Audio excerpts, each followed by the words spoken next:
Grieve साध साध सब नेक हैं, आप अपनी ठोरे। जो सतलोक ले जाएंगे वो साधु कोई और।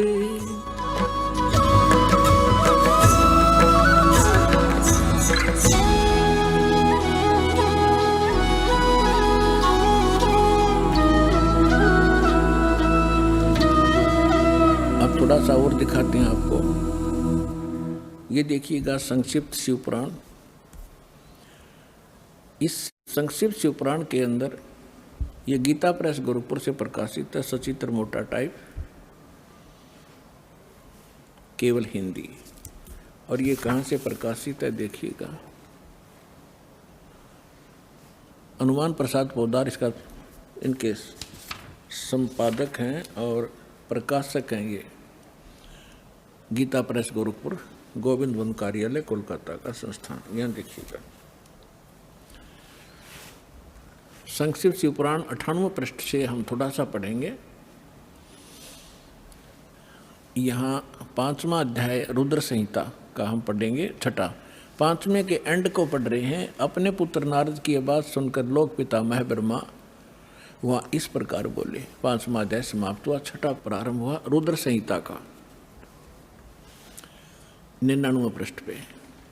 नारद ने पूछा था कि सृष्टि की रचना बताइए भगवान पिताजी ब्रह्मा जी से। तो ब्रह्मा जी ने बताया। अब आपके रूबरू पढ़कर सुनाता हूँ। ब्रह्मा जी ने कहा ब्राह्मण श्रोमणे, तुम सदा समस्त जग के उपकार में लगे रहते हो। तुमने लोगों के हित की कामना से बहुत उत्तम बात पूछी है।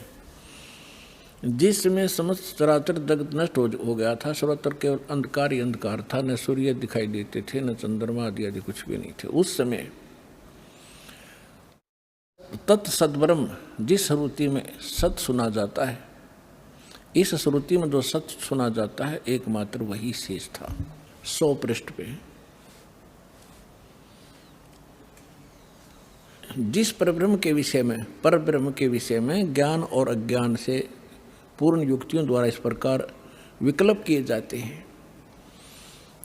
यानी ब्रह्मा जी कह रहे हैं कुछ सच्ची कुछ झूठी जो मैंने सुनी है वो बता रहा हूँ। उसने कुछ काल के बाद, कुछ समय के उपरांत द्वितीय की इच्छा प्रकट की। उसके भीतर एक से अनेक होने के संकल्प उदित हुए। तब उस निराकार परमात्मा ने अपनी लीला शक्ति से अपने लिए एक मूर्ति की कल्पना की। इनका क्या मानना है कि परमात्मा मूलतः निराकार है और उसने फिर अपने आकार में आने की सोची। तब क्या बन गया? वो सदाशिव बन गया। फिर वो सदाशिव बन गए। अब देखो क्लियर होगा यहाँ से। उसने कल्पना की, मूर्ति की कल्पना की अपने लिए। उस निराकार परमात्मा ने अपनी लीला शक्ति से अपने लिए मूर्ति की कल्पना की। जो मूर्ति रहित परम ब्रह्म है उसकी मूर्ति यहाँ देखिए, भगवान सदाशिव हैं। अब सदाशिव कौन है ये देखना ध्यान से। ये किसको सदाशिव कहते हैं?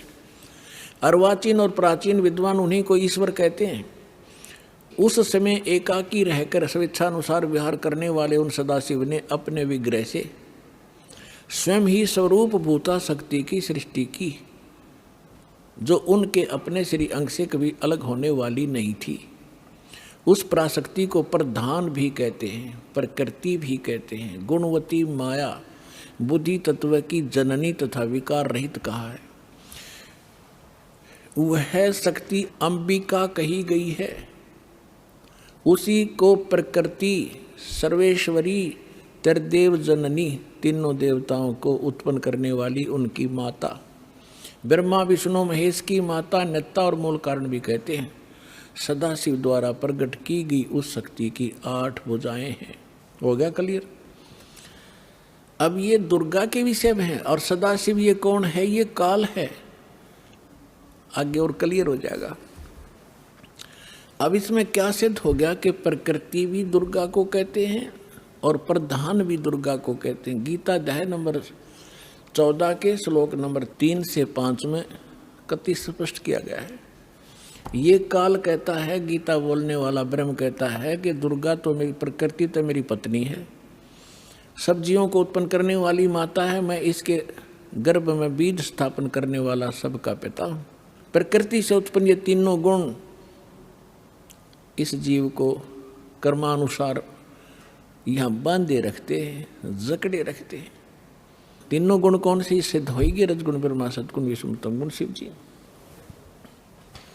ये देखिएगा अध्याय 14 और सुनाता हूँ आपको, ताजा ताजा है, ये जल्दी समझ में आ जाएगा।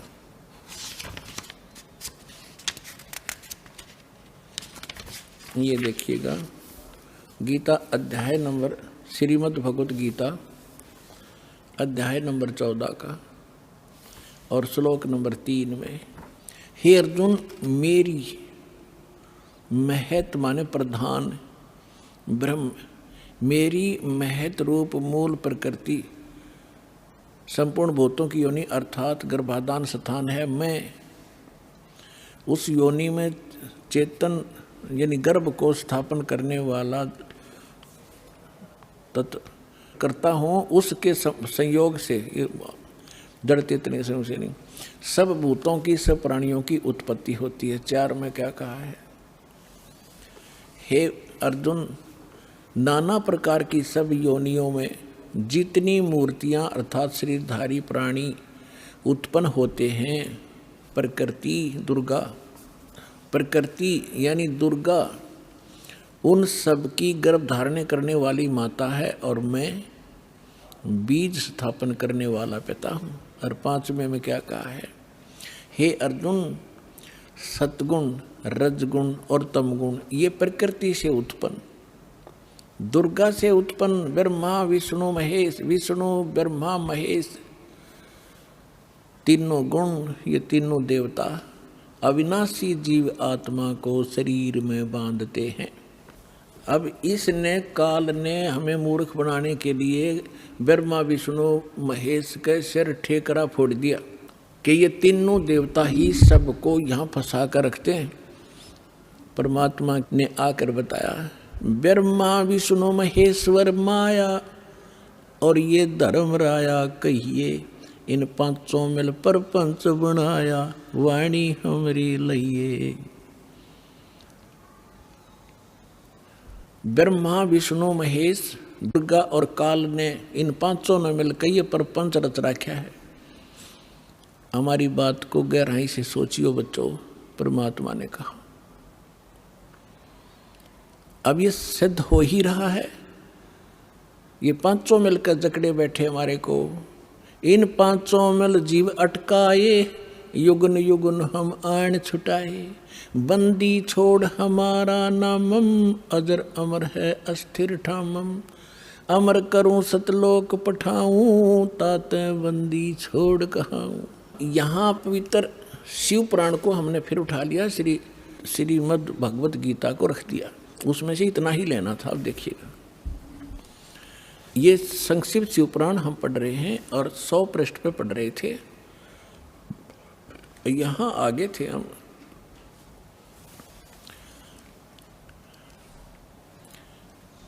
कि जो मूर्ति रहित परम ब्रह्म है उसकी मूर्ति भगवान सदाशिव हैं।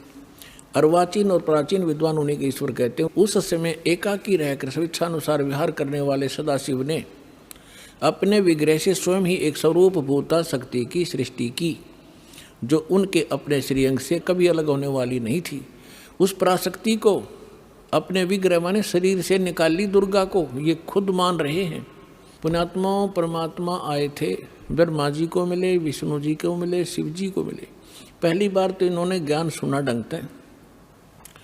परमात्मा ने सबसे पहले ब्रह्मा को सृष्टि रचना आदि सुनाई थी, पहले उसने ठीक माना। बाद में काल ने उसके अंदर प्रवेश करके बुद्धि भ्रष्ट कर दी कि ये झूठ बोलता है, मन गढ़ंत कहानियाँ हैं, वेद सर्वश्रेष्ठ है, इसके अतिरिक्त कोई बातें मत मानो। तो इस ब्रह्मा जी ने कुछ तो परमात्मा से प्राप्त ज्ञान और कुछ फिर अपने अज्ञान के आधार से ये ज्ञान सुनाना चाहा, तो फिर भी सच्चाई छुपी नहीं। ये क्या कहना चाहते हैं कि सदाशिव पहले निराकार था, फिर सदाशिव बन गया।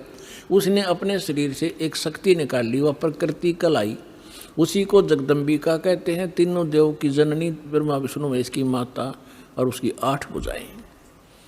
यहाँ कर दिया ना डंगा इसने। और परमात्मा ने पहले ही बता रखा है कि जैसे दास ने सृष्टि रचनामा आपको बहुत बार सुना है, उसमें आप खूब समझ चुके होंगे, तो उसी का कुछ अंश लेकर इसने यहाँ मिलावट की है। देखिएगा, उस समय एकाकी रहकर स्वेच्छा अनुसार विहार करने वाले सदाशिव ने अपने विग्रह से स्वयं ही एक स्वरूप भूता शक्ति की सृष्टि की, जो उनके अपने श्रीअंग से कभी अलग होने वाली नहीं थी। उस पराशक्ति को प्रधान प्रकृति गुणवती माया बुद्धि तत्व की जननी विकार रहित बताया गया। वह शक्ति अंबिका दुर्गा कही गई है। उसी को प्रकृति सर्वेश्वरी त्रिदेव जननी नित्य मूल कारण भी कहते हैं। सदाशिव द्वारा प्रकट की गई उस शक्ति की 8 भुजाएं। होगी क्लियर। नाना प्रकार के आभूषण उसके श्री अंग की शोभा बढ़ाते हैं, श्री अंगों की। वह देवी नाना प्रकार की गतियों से संपन्न है और अनेक प्रकार के अस्त्र शस्त्र धारण करती है। एकाकिनी होकर भी वह माया संयोग वसात अनेक हो जाती है। वे जो सदाशिव हैं, अब ये डेफिनेशन है उस काल की, ब्रह्मा जी बता रहे हैं और अपने सदग्रंथों में लिखा है। देखिएगा, वे जो सदाशिव हैं उन्हें परम पुरुष ईश्वर शिव शंभु और महेश्वर कहते हैं। यहाँ देखना, वे अपने सारे अंगों में भस्म रमाए रहते हैं। उन काल रूपी ब्रह्म ने एक ही समय में शक्ति के नाथ नहीं, शक्ति के साथ, दुर्गा के साथ शिवलोक नामक अक्षेत्र का निर्माण किया था। उस उत्तम अक्षेत्र को काशी कहते हैं। वह परम निर्वाण या मोक्ष स्थान है जो सबके ऊपर विराजमान है।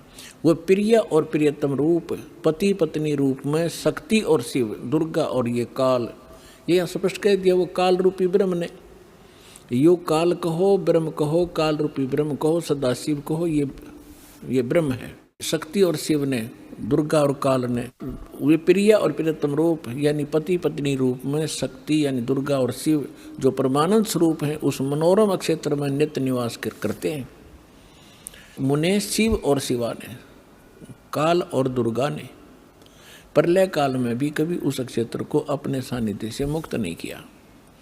देवऋषि एक समय आनंद वन में रमण करते हुए शिवा और शिव के मन में यह इच्छा हुई कि किसी दूसरे पुरुष की सृष्टि करनी चाहिए, जिस पर यह सृष्टि संचालन का महान भार रखकर हम दोनों केवल काशी में रहकर इच्छा अनुसार विचरें और निर्वाण धारण करें।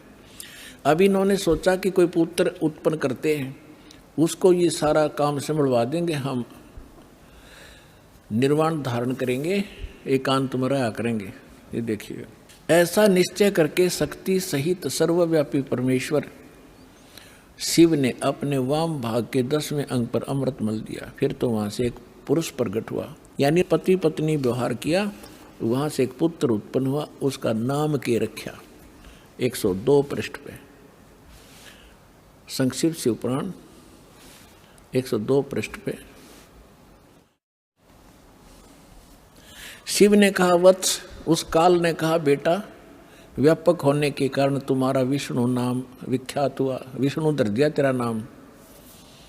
अब फिर हम यहाँ आते हैं, ये हमने 6वां अध्याय पढ़ लिया रुद्र संहिता का 7वां, ये 7वां अध्याय 103 पृष्ठ पे। ब्रह्मा जी कहते हैं देवर से, तत्पश्चात कल्याणकारी परमेश्वर शाम सदाशिव ने, काल ने पूर्ववत प्रयत्न करके जैसे अपनी दुर्गा से विष्णु की उत्पत्ति की, मुझे अपने दाहिने अंग से उत्पन्न किया। बस बात खत्म।